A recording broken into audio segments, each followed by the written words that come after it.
Hey everybody. All right, we're live. I just have to laugh. Whenever I plan to do a live, there's always something that happens around me. And we've got people next door doing lawn stuff, so you're gonna hear all kinds of buzzing going on. But I think I can talk loud enough. Hopefully everybody can hear me. We're gonna be doing some fun peep jousting. I'm looking at my lighting. It looks really, really funny. I'm gonna turn this thing off or minimize it. Hey, Pat. All right, so we're gonna do some peep jousting. I figured like it would be really fun to do something science related. Maybe the blower guy is gonna learn something too. And so I thought because Easter's coming up, these amazing little things are in the stores and they're not very expensive. And I think we can do some really fun stuff with Peeps. And one of the things I love to do every year is something called Peep jousting. Now, Peeps are made up of marshmallows, marshmallow material, and so we're gonna go ahead and play with the fact that they're marshmallows and talk about the science behind what's going on with the marshmallow. And we're gonna put them in the microwave and actually make these guys do some jousting for us. And so I got some yellow Peeps. I probably should have gotten green because today's St. Patrick's Day, but I've got some yellow ones and they're really inexpensive. So they're a really fun, inexpensive activity you can do with your kids to just talk about some fun science principles. So Peeps are basically just sugar-coated marshmallows. And marshmallows are basically just a sugary syrup and gelatin all blended together, whipped together, so that they have lots and lots of air pockets. And so when you heat them up, they actually grow, particularly in the microwave. They're going to grow in size because there's water droplets trapped in there, and those water droplets will begin to evaporate into a gas. Gas takes up more space than liquid, and so that gas will cause the soft, sugary syrup surrounding them to expand. And so because they do that, we are going to do something called peep jousting right now. So I'm going to take my Peeps and separate them. I'm going to keep one guy as, this will be our control, so you can kind of get an idea of what he looks like before the jousting. All right? Now, I've also got two other ones. We're going to try this maybe twice. I've got an extra pair here. But I'm going to take my two Peeps and separate them out. And to make them joust, you can use toothpicks, but I am going to use some extended, these are some longer skewers. And you basically just take a skewer and stick it in your Peep like this so he can have an extension like he is jousting, okay? And so let me grab another one and let me let this guy joust too. And then I'm gonna grab the phone so you can actually see it. I'm gonna hold it so you're gonna be able to see better what's going on. All right, so I have my two jousting Peeps. Now you can have your kids choose their Peep. It's oftentimes good to get two different colors because then they know whose is whose, especially if you have a rotating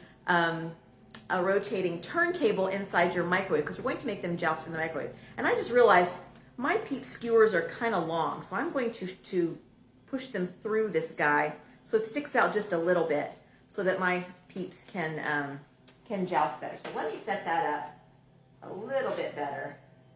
Break this guy a little bit shorter. And you too, Mr. Second Peep. All right, I think we're ready. There we go. Okay, and so you want to orient your Peeps so that they're like this, facing each other, okay? You can see how they're facing each other.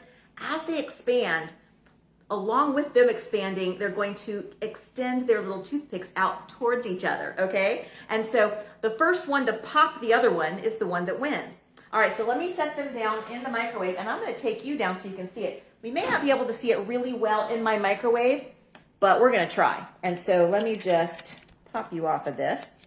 Okay, so we have our microwave here. I'm going to set my Peeps in. Let me make sure you can see what we're doing. I'm going to orient them. Okay, and you can even have your kids hypothesize which one they think is going to pop the other. And so let me go ahead and close the door, and we are going to see if we can get this to work, if you guys can see this. It only takes about 10 seconds for them to get big, and I'm not sure if you can see it, but I'm going to open it up in 10 seconds really quickly, and we'll see what's happening. All right, you can see, oh, all right, this guy poked that one on the right. Let me get you a close-up of that. Can you see how the one on right here, let me see, let's do it this way. The one right here has poked this guy. So this guy actually got skewered This guy didn't get skewered, okay? And so because this one got skewered, this guy wins. And that's kind of the fun part of the skewering. But I wanted to tell you, let me hook you back up here. Let's talk about the science behind it. Let's first of all compare these guys to each other. You can see this is our original Peep, and these are our two that got kind of smashed from the heat. And so what's going on? Again, like I said before, there's small little air bubbles inside our Peep marshmallows, and they're surrounded by gelatin and a sugar syrup. That's why they taste so sweet. They're basically just marshmallows. All right, so the water molecules vibrate as they get hot from the microwave itself. They start to move back and forth. That creates heat, that causes steam, and the steam fills those air pockets and makes them expand. And so that's why as they grow, they take their little toothpicks with them and they pop one another. Okay, then after they've done expanding, you've lost all the water, a good portion of the water from these things, and you're left with the sugar and the protein that actually they have no structure any longer. The gelatin has melted, there's no air bubbles, and that's why you get this little flat dude right here, okay? See how smushy he is. I'm gonna put him in for another 10 seconds. You don't have to see this part, but I wanna show you what happens if we let it go even longer, because there's something more that's occurring. All right, it's gonna cook.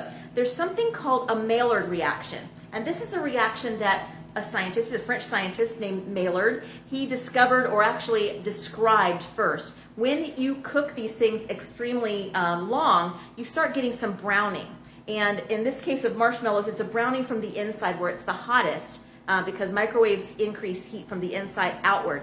And that actual browning is called a Maillard reaction. It's when we get browned food. That's what causes cookies to get that beautiful golden brown, or a steak that's seared and almost has kind of a sweet flavor to it. Okay, so now I cooked them for 30 seconds, and they're very hot. So if you do this, don't touch them with your hands. But I want you to see, aren't they lovely? Aren't these guys great? Okay, you can see some browning here. Look at this browning. This is actually caramelization that's occurred. Okay, and if you cooked them long enough, they would get really kind of crispy and chewy. This is the Maillard reaction. When a protein and a sugar are heated together, you get the Maillard reaction. And so this is an actual described chemical reaction that we can observe. And actually, if we had a smelling option on our Facebook Live, I'd let you smell it. It smells like caramel. It actually smells really yummy. But again, if I were to cook this even longer, it would get burnt and brown and almost blackened, so dark. So it's not something you want to eat. But now look at this, the consistency of my sugar crystals now. We've lost a lot of the gelatin structure. Remember I said it melted? Can you see, can you see how it's getting crystalline? Because sugar forms crystals when it's on its own. And so we have actually removed the water and we've formed these lovely sugar crystals. So all of this is chemistry. This is fun chemistry, so it's a really great way to see what's going on as your kids can explore these really high school and college level scientific concepts. And so have some fun with this. Pick up some Peeps next time you go to the grocery store. I haven't even seen these at the dollar store. But look at this. Your kids can explore. Look at this crystal I've made out of sugar. I have reformed it by pulling it up while it was soft, and it makes this stretchy, gooey, sugary material because the gelatin is melted and is not holding it separately. All right, so I hope you guys had fun. I hope you learned something. Watch this with your kids. Get them to ask questions. What about this? What about that? Let them explore. Make this a science experiment. Here's our control, and this is our testers. We can try it under different conditions as well. I mean, look at the difference. How fun is that, all right? Okay, thanks for joining me. Hopefully I'll come back soon and we'll do another one. Again, have a great day.